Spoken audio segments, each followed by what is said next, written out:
Mardi 14 octobre, la première étape du chantier de la Chapelle a été officiellement inaugurée. 10 bâtiments pour 380 logements et un parking souterrain ont vu le jour au terme de 2 ans de travaux. Depuis cet été, ils sont déjà près d'1 millier à y avoir emménagé.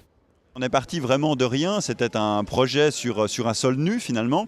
Donc il a fallu tout penser en termes justement de préparation de terrain, des canalisations, des arrivées, etc. Donc c'est vrai que ça a été un très gros challenge pour tout le monde que de réussir ce projet très ambitieux et en plusieurs parties aussi, puisque là on inaugure la première partie, mais on a à peu près le même nombre de logements qui vont voir le jour de l'autre côté de cette esplanade. Donc encore de grands chantiers en perspective.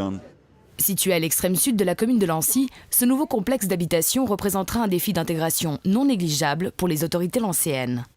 On est vraiment en périphérie de la commune, on est assez décentré par rapport, je dirais, au centre de gravité communal. Donc c'est vrai qu'il faut que les gens prennent conscience qu'ils sont à Lancy, de pouvoir aussi permettre des accès, notamment en mobilité douce, en chemin piétonnier, cycliste ou autre, pour justement que les habitants de ce quartier puissent rejoindre le centre névralgique, si j'ose dire, de la commune.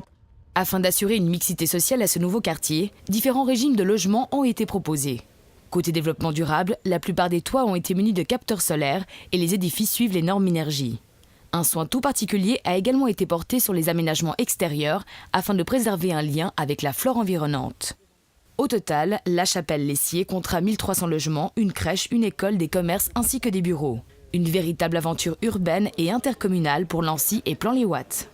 On a déjà commencé à réaliser l'école en commun, qui est un très gros projet, qui se veut vraiment le pôle fédérateur de quartier. On a aussi de nouveau tout l'aménagement du côté de Plan-les-Ouates par la suite.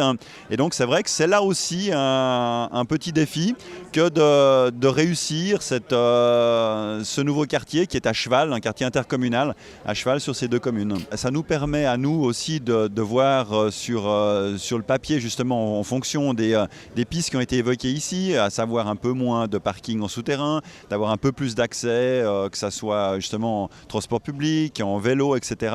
Donc c'est aussi finalement un laboratoire pour le reste de la commune, pour permettre aussi d'améliorer la situation dans les autres quartiers communaux. La cérémonie officielle a eu lieu dans la future boulangerie du quartier. À son issue, autorités locales et cantonales, habitants et journalistes ont été conviés à une visite guidée écomobile pour l'exemple.